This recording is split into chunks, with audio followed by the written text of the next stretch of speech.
¿Qué tal? ¿Cómo están? Muy buenas tardes. Sean todos bienvenidos y bienvenidas a una nueva edición de CNN Prime, donde les contaremos la información más importante de esta jornada de domingo, cerrando el fin de semana, donde le dimos la bienvenida también al mes de agosto. Pero primero, los titulares.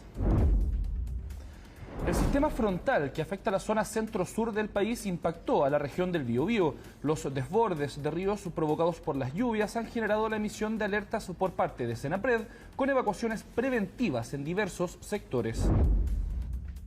El Senado se prepara para votar la compensación a los municipios por la exención de contribuciones a las personas mayores de 65 años. La iniciativa, incluida en el denominado proyecto de reconstrucción del gobierno, ha generado intensos cruces entre alcaldes del oficialismo y oposición. El presidente Donald Trump anunció que canceló nuevos ataques contra Irán, asegurando que tanto Teherán como otros países del Medio Oriente le solicitaron suspender los operativos, ya que se estaría avanzando en alcanzar un acuerdo para terminar la guerra, aunque Irán no ha dado a conocer ninguna solicitud para frenar los ataques.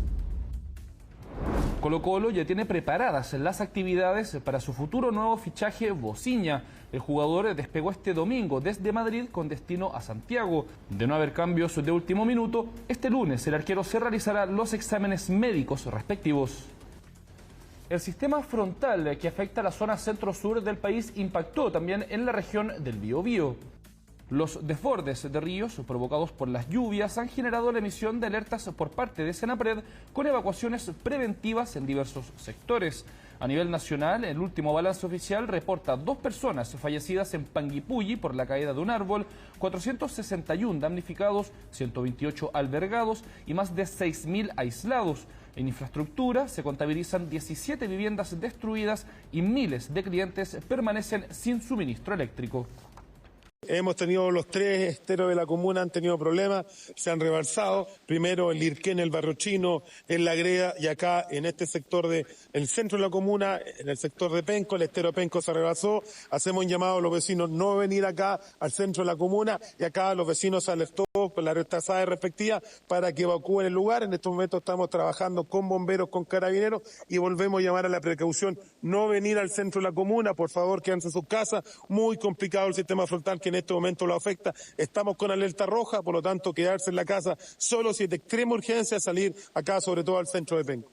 En el tramo comprendido desde la región de la Araucanía hasta Maule se reportaron diversos aumentos en cauces y desborde de ríos y esteros, así como también el registro de remociones en masa y socavones que han dificultado la conexión terrestre de estas zonas. Si bien esta madrugada la Dirección Meteorológica canceló la alerta por precipitaciones moderadas a fuertes en zonas desde la región de O'Higgins a la región del Biobío, debido al debilitamiento del sistema frontal, aún se mantiene vigente el aviso por nubes convectivas que podrían generar tornados entre las regiones del Biobío y los lagos. Se gestionó la activación de 12 mensajes del sistema de alerta de emergencia con el fin de alertar oportunamente a la población ante el riesgo por crecidas, desbordes de cauces y remociones en masa. Queremos seguir, por supuesto, revisando los efectos que ha tenido este sistema frontal en la zona centro-sur del país, y es por eso que tomamos contacto a esta hora con Pablo Matamala. Hola, ¿qué tal? Buenas noches. Así es, porque la región de Los Ríos continúa enfrentando un complejo escenario que estuvo marcado por intensas lluvias, fuertes ráfagas de viento y la amenaza de tormentas eléctricas. Durante los últimos días, estas condiciones han provocado desbordes de ríos, anegamientos, remociones de masa, interrupciones de conectividad y cortes del suministro eléctrico en distintas comunas, manteniendo desplegados a los equipos de emergencia y a las autoridades en un monitoreo permanente de la situación. La jornada de este sábado estuvo marcada por un hecho que conmocionó a toda la región. Este fin de semana, sobre todo, 2 personas fallecieron en la ruta que une Panguipulli con Licanray, luego que un árbol de gran tamaño cayera sobre la camioneta en la que viajaban producto de las fuertes ráfagas de viento. Una tragedia que llevó a las autoridades a reiterar el llamado a evitar desplazamientos que no sean estrictamente necesarios mientras persisten las condiciones meteorológicas adversas. Durante las últimas horas se desarrolló un nuevo COGRID regional donde las autoridades actualizaron el estado de la emergencia y confirmaron que continúan vigentes distintas alertas por desbordes de ríos, crecidas de remoción y remoción en masa, si bien las proyecciones meteorológicas muestran una disminución gradual de las precipitaciones desde este lunes insistieron que la emergencia aún no ha finalizado. Pasamos a revisar declaraciones de autoridades regionales. Queremos reiterar a las familias de nuestra región de Los Ríos que no se trasladen en rutas, sobre todo cuando hacemos el llamado a resguardar, ¿no es cierto?, a resguardar la vida, sobre todo cuando hay anunciado tormenta eléctrica y ráfagas de viento. Ahí estaban declaraciones de autoridades regionales. Mientras tanto, en La Unión, la principal preocupación sigue siendo el desborde del río Yoyelhue, que mantiene sectores inundados y familias afectadas. En los lagos, en tanto, el monitoreo se concentra en el comportamiento del río San Pedro, Calle y en sectores con riesgo de remoción de masa, como en el sector de Las Lajas. Corral continúa bajo vigilancia por deslizamientos de tierra y problemas de conectividad, mientras que en Panguipulli las lluvias, el viento y el aumento de caudales han generado diversas complicaciones. Pero para conocer más detalles de cómo está afectando este frente de mal tiempo a diferentes comunas, revisamos declaraciones de diferentes alcaldes de acá, de la región de Los Ríos. Bueno, sabemos que durante esta semana volverán las precipitaciones, lo que mantiene nuestra alerta por el comportamiento, ¿cierto?, del río San Pedro, Calle. Hoy la estación hidrométrica de Pupunahue registra un nivel de 4,93 metros, superando el umbral rojo, ¿cierto?, de 4,93 metros, por lo que seguimos monitoreando permanentemente su evolución. Nuestros equipos continúan desplegados en los sectores de mayor riesgo y preparados, por supuesto, para poder responder ante cualquier emergencia. Hemos estado en diferentes viviendas nuevamente sacando el agua, colaborando con los vecinos. Se realizó una gestión bien importante donde se llenaron más de 15 fichas FIDE, que son las fichas con las cuales podemos acceder a algunos recursos de Senapred para aquellas familias que se han visto afectadas porque el agua ha ingresado al interior de sus hogares. Las autoridades reiteran que aunque las predicciones meteorológicas muestran una cierta mejora gradual durante los próximos días, el riesgo aún permanece. El llamado sigue siendo a mantenerse informado por los canales oficiales, evitar desplazamientos innecesarios mientras continúan las condiciones adversas y seguir las instrucciones de los equipos de emergencia desplegados en toda la región de Los Ríos y por cada uno de los municipios. Y porque, por supuesto, seguimos atentos desde acá de la zona sur para informarles a todos ustedes a través de CNN Chile. Muy buenas noches. El Senado se prepara para votar este martes la compensación a los municipios debido a la exención del pago de contribuciones para las personas mayores de 65 años. La iniciativa, incluida en el denominado proyecto de reconstrucción del gobierno, ha generado intensos cruces entre alcaldes de oficialismo y oposición. Más de 100 jefes comunales firmaron una declaración pidiendo que se le aplique un veto presidencial a la fórmula de compensación que forma parte de la reforma, apuntando a que profundiza la desigualdad territorial. En su lugar, los alcaldes proponen que los 200 millones de dólares comprometidos sean canalizados mediante el Fondo Común Municipal. El documento contrasta con la postura de otro grupo de jefes comunales quienes llamaron a aprobar la iniciativa del gobierno. La propuesta del gobierno para compensar a los municipios hace lo correcto. Por cada peso que un municipio pierde, le devuelve un peso. Eso es lo que habíamos pedido originalmente.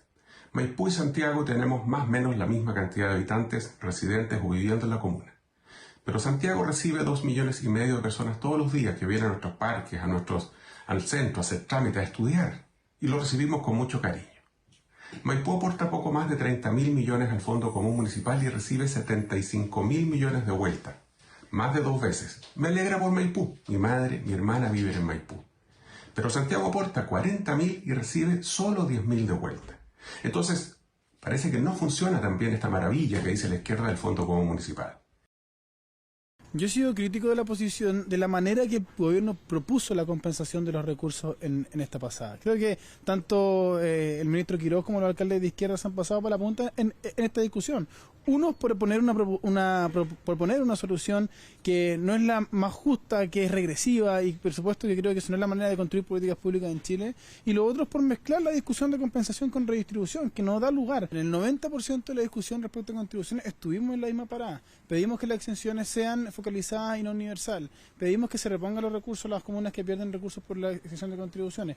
Tuvimos un desacuerdo final, ¿cierto?, con la manera de compensar recursos que nos generó esta división y por supuesto que preocupa que esto termine, por ejemplo, en lo que han dicho alcaldes de izquierda de salirse de la Asociación Chilena de Municipios.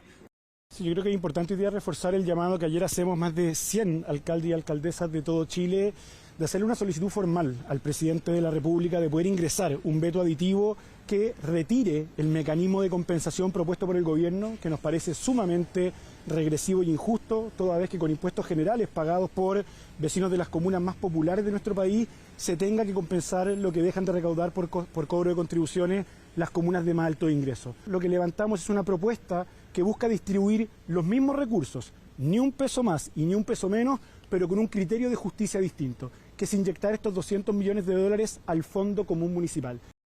Es que estamos proponiendo que el presidente de la República ejerza su liderazgo en esta materia y que pueda incorporar a la discusión un veto aditivo, que en el fondo lo que nosotros estamos solicitando es que estos 70 millones de dólares que están en discusión respecto a la compensación producto de la exención del pago de contribuciones a las personas mayores se distribuya mejor. La desigualdad más profunda se genera con la propuesta del gobierno hacia la comuna de Las Condes, que se estarían incorporando 13.000 millones a sus recursos municipales y que provienen estos recursos de impuestos generales, que es decir, con los vecinos y vecinas cuando compran el pan o van al supermercado. El ex subsecretario de Hacienda, Juan Pablo Rodríguez, criticó al laboratorio que le aplicó el test de droga que dio resultado positivo. En conversación con Canal 13, la ex autoridad dijo estar viviendo una pesadilla tras su salida del gobierno, luego de que se conociera que un examen de pelo al que se había sometido en junio reportó la presencia de drogas. Además, Rodríguez señaló que el resultado se lo informó el subsecretario del Interior, Máximo Pavés, y agradeció el apoyo que le ha brindado el ministro de Hacienda, Jorge Quirós. El ex subsecretario reiteró que el resultado positivo de junio se trata de un error, agregando que se hizo un test en otro recinto, el que dio negativo. La ex autoridad también cuestionó el procedimiento del laboratorio y planteó que podría existir un caso de contaminación de la muestra. Una nueva ley obliga a las empresas de más de 200 trabajadores a publicar anualmente informes sobre la igualdad de género dentro de la organización. Dentro de la información que deberán reportar está la brecha salarial y la presencia de mujeres en cargos de alta responsabilidad. Más detalles en la nota de Ignacio Muñoz. Pasó desapercibida. El pasado 23 de julio el gobierno publicó una nueva normativa sobre inclusión laboral de las mujeres en las empresas. Se trata de la ley 21.828, impulsada por un grupo transversal de senadores, que establece que las empresas con 200 o más empleados deberán elaborar un documento una vez al año informando sobre la situación de equidad de género al interior de la organización. Las compañías con 50 o más trabajadores de los sectores minero, transporte, construcción, entre otros, también tendrán la obligación de realizar el informe. Es por eso que valoramos la aprobación y promulgación de la ley que establece la obligación de que empresas con 200 o más trabajadores tengan que informar anualmente de los indicadores de participación femenina, también de la brecha salarial. Creemos que la transparencia y también poder medir con precisión nos permite avanzar hacia una equidad real. Actualmente en Chile existen normas que establecen que las empresas supervisadas por la Comisión para el Mercado Financiero deben presentar información sobre composición de género y políticas sociales. Por ejemplo, el reporte de 2025 arrojó que a nivel ejecutivo se registró una brecha salarial de 10,2% en desmedro de las mujeres. Además, el 37% de las empresas no contaban con mujeres en gerencia de primera línea. Esta nueva ley aumenta el universo de las empresas que deberán reportar este tipo de datos. Lo que necesitamos en la implementación de esta nueva ley es poder comparar los datos que ya existen por la norma 461 con estos nuevos datos que van a reportar este nuevo universo de empresas por esta nueva ley. Sin sanciones, eso sí que es importante decir a este reporte. El informe deberá incluir al menos el porcentaje de participación de mujeres dentro de la organización, indicadores sobre su ejercicio en cargos de responsabilidad, antecedentes de brecha salarial y otras medidas que haya adoptado para promover la equidad de género. Son parte de las iniciativas que hemos siempre estado estimulando que se logren llevar adelante para poder ir mejorando y acortando las brechas de desigualdad en materia de la participación de las mujeres en el mercado laboral, en los espacios de toma de decisiones. Si bien el fondo de la iniciativa ha sido valorado transversalmente, desde el gremio han saltado alertas por la carga extra que significaría para las pymes elaborar este tipo de informes. Valoramos todas las iniciativas que fomenten la inclusión laboral femenina en el mercado del trabajo, pero estas no pueden significar mayor burocracia, mayores temas administrativos para las pymes que no tienen tiempo ni personal para poder cumplir con esas tareas administrativas. Creemos que la forma correcta de avanzar en inclusión laboral femenina es, por ejemplo, el proyecto de Sala Cuna Universal, financiado 100% por el Estado.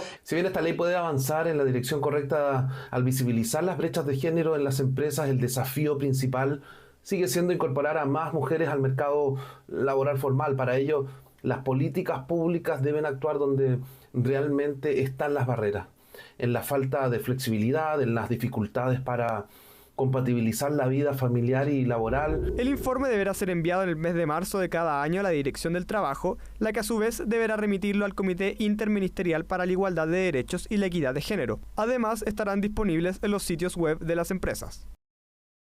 Quédense con nosotros, que nos vamos a la pausa y ya volvemos con más información aquí en CNN Prime.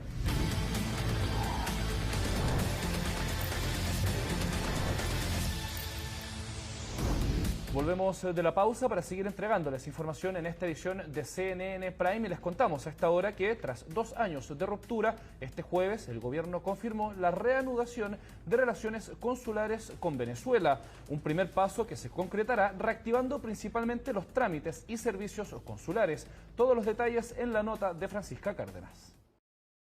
Después de 2 años de quiebre diplomático, Chile y Venezuela dan un primer paso para recomponer su relación bilateral. El gobierno de José Antonio Kast y la administración de Delcy Rodríguez acordaron reactivar las relaciones consulares, un mecanismo que permitirá recuperar canales oficiales para atender a ciudadanos de ambos países. Que nos va a permitir avanzar en tremendos desafíos que tenemos como países en un mismo continente. Desafíos que hablan de seguridad, de migración y de desarrollo económico. Una decisión que no significa que se hayan restablecido completamente las relaciones diplomáticas entre Santiago y Caracas, pero ahora tanto chilenos en Venezuela y los más de 700.000 venezolanos en Chile podrán volver a contar progresivamente con servicios y asistencia de sus respectivos consulados, trámites de pasaportes, registros de nacimientos, matrimonios, poderes y certificaciones, además de asistencia en casos de emergencia, accidentes, detenciones o situaciones que requieran protección consular. Sin duda que es una buena noticia para Chile que las relaciones diplomáticas con Venezuela se empiecen a restablecer y normalizar después de varios años. Una relación institucional siempre es mejor que la ausencia de diálogo. Lo importante ahora es que este acercamiento se traduzca en resultados muy concretos para nuestro país. El quiebre entre ambos países se produjo en julio de 2024, cuando el expresidente Gabriel Boric cuestionó públicamente el pronunciamiento del Consejo Nacional Electoral de Venezuela, que declaró vencedor a Nicolás Maduro en la elección presidencial en las que compitió con el candidato opositor Edmundo González. Tenemos el deber de exigir el respeto a la voluntad que ha expresado ese pueblo. Como respuesta, Maduro ordenó el retiro inmediato del embajador chileno Jaime Gazmuri y del cuerpo diplomático de Chile en Caracas. Lo que es importante es retomar las relaciones diplomáticas, partiendo por las consulares, para poder darle servicio a toda esta gente. Son 700.000 venezolanos en Chile, más de 25.000 chilenos en Venezuela, que se encontraron sin servicios consulares. Ese es el problema y es lo que necesitamos resolver. Hay quienes esperan que el anuncio se transforme en medidas concretas, pues dicen, antes del quiebre diplomático, había demoras significativas en la obtención de pasaportes, certificados y otros documentos. Esto no quiere decir que en un mes vayamos a tener los documentos necesarios. Ojalá que sea así, pero lo que hemos visto en varias décadas es que no era así. Obtener un documento como un pasaporte, obtener una apostilla, obtener un certificado de nacimiento. Actualmente en Chile existen más de 44.000 migrantes con órdenes de expulsión, de los cuales cerca del 65% son venezolanos. Sin embargo, esta primera etapa no se enfocará en expulsiones. Delincuentes que se detienen es fundamental para los juicios, para las investigaciones de la Fiscalía, etc. Esa identificación la tiene que hacer la autoridad venezolana. Por tanto, y esto de las deportaciones, que fue una promesa muy demagógica del candidato Kast, me parece bien que no esté en la prioridad hoy día porque es imposible hacer deportaciones masivas. Una primera etapa para recuperar servicios consulares que podría convertirse en el primer paso para avanzar más adelante hacia una normalización completa de las relaciones entre Chile y Venezuela. La presidenta encargada de Venezuela, Delcy Rodríguez, hizo un llamado de cooperación al presidente José Antonio Kast. Esto luego de que el gobierno de Chile anunciara la reactivación de las relaciones consulares entre ambos países. La mandataria venezolana llamó al presidente a marchar juntos en una agenda común. Además, Rodríguez agradeció las palabras del mandatario, quien había reconocido su disposición para avanzar en las relaciones entre Chile y Venezuela.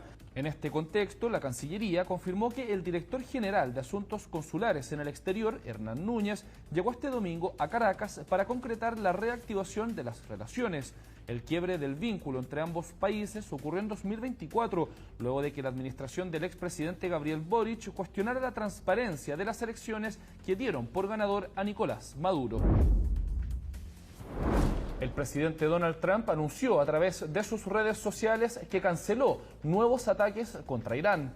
El mandatario aseguró que tanto Teherán como otros países del Medio Oriente le solicitaron suspender los operativos, ya que se estaría avanzando en alcanzar un acuerdo para terminar la guerra. Según Trump, esto permitiría reabrir el estrecho de Hormuz y pondría fin a la amenaza nuclear de Irán. Desde Teherán no han dado a conocer ninguna solicitud para frenar los ataques y medios locales afirmaron que el mandatario de Estados Unidos dio un giro respecto a los operativos militares. A 72 aumentó la cifra de muertos después de un intento masivo de migrantes por ingresar a Ceuta, una ciudad española pero ubicada en una península africana. Las autoridades estiman que la mayoría de las 50.000 personas que cruzó la frontera ya fueron retornadas.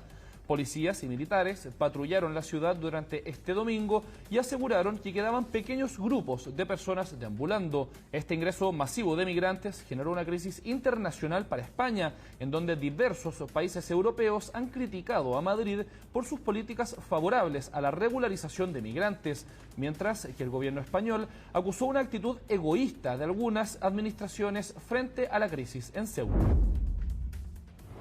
Colo-Colo ya tiene preparadas las actividades para su futuro nuevo fichaje Bociña. El jugador despegó este domingo desde Madrid con destino a Santiago. De no haber cambios de último minuto, este lunes el arquero se realizará los exámenes médicos respectivos.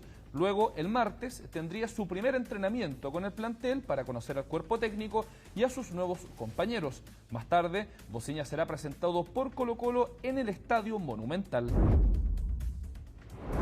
Los objetos, adornos y recuerdos de la casa del expresidente Patricio Aylwin y su familia están a la venta. Son casi de 700 piezas que pueden ser adquiridas por quienes deseen conservar una parte de lo que fue el hogar del primer mandatario electo tras el retorno a la democracia. La nota es de Macarena Poblete. Sean civiles o militares. Sí, señores. Sí, compatriotas. Civiles o militares. Chile es uno solo. Un pedazo de la memoria política de Chile al alcance del público. La histórica residencia de la familia Aylwin Oyarzún, ubicada en Providencia, albergó una venta masiva de casi 700 piezas del expresidente Patricio Aylwin, que van desde un sillón hasta sus libros y loza. La liquidación a cargo de las 7 vidas del mueble se concreta tras el fallido intento por transformar el inmueble en un espacio cultural. Y ellos quisieron que fuese una venta masiva, donde toda la gente pueda conocer la casa, cómo vivía el presidente y llevarse algún elemento, algún objeto que perteneció a la familia Aylwin Oyarzún. La idea de la familia era que la casa estuviese de la misma manera como ellos vivían. La casa del expresidente Aylwin también recibió visitas muy importantes como Dalai Lama, Gabriel García Márquez y el exmandatario de Estados Unidos, George Bush. ¿Por qué se realiza esta venta? Responde a la decisión del gobierno de Gabriel Boric de no avanzar en la compra de las propiedades del expresidente. No hay una idea de no perseverar, lo que pasa es que el procedimiento que corresponde ahora es avanzar en la declaratoria de patrimonio del bien, justamente para después seguir con el proceso comprometido, ¿no? Es el camino regular que está adoptando el Ejecutivo, que creemos que es lo más coherente. Finalmente, la idea de no prosperar en la venta se fijó tras la controversia por la fallida adquisición de la casa del expresidente Salvador Allende. La propiedad se mantiene en el mercado por una cifra superior a las 21.000 UF. Aunque ya hay acercamientos con universidades, fundaciones y particulares, el futuro del inmueble sigue en suspenso. En paralelo, hay quienes sostienen que su valor patrimonial podría llegar incluso a duplicar su precio actual. Eso sí, no todo está a la venta. Hay objetos con alto valor afectivo que se quedan en manos de la familia. Entre los objetos protegidos está el escritorio principal y la silla que usó el exmandatario, y ninguna de las fotografías estará a la venta. Yo tuve la suerte de quedarme con el escritorio de mi padre. Es un escritorio que mi padre heredó de mi abuelo materno, y que mi mamá siempre decía que yo debería quedarme con ese escritorio. Es un escritorio precioso, un escritorio de estos de cortina, de madera muy fina, y es un escritorio donde mi padre, en fin, preparaba sus clases de Derecho cuando era profesor. Levantada en los años 50, la propiedad jamás persiguió el lujo ostentoso. De hecho, esa misma sobriedad acabó por ser su marca. Con esta subasta, muchas personas han podido conocer la casa del expresidente. Siempre paso por acá, vivo en el sector, y bueno, vi las noticias y decidí venir. Bueno, él siempre estaba en la puerta, uno pasaba y él saludaba cordialmente. Un monumento a la sobriedad, no sé cuál es la palabra, pero a la sobriedad de don Patricio, a la señora Leonor, a la familia Elwin en general. Yo creo que fueron muy austeros y se refleja en esta casa de alguna forma. Para empaparse un poco de lo que era su vida más familiar, ¿ya? Más personal. Entonces, emocionante que puedas estar en el dormitorio, en el comedor, etcétera, es muy bonito para uno en realidad. Y quería ver si podía encontrar de pronto en los libros acá quizás algunas notas o en cintas de cassette que hay de repente descripciones que den como luces de qué estaba pasando por la mente de él cuando estaba pasando estos momentos. Con un valor histórico incalculable, la vivienda fue el hogar familiar desde los 50, la residencia oficial del presidente entre 1990 y 1994 y su refugio personal hasta su fallecimiento en 2016. En mi calidad de presidente de la República, a asumir la representación de la nación entera para en su nombre pedir perdón a los familiares de las víctimas.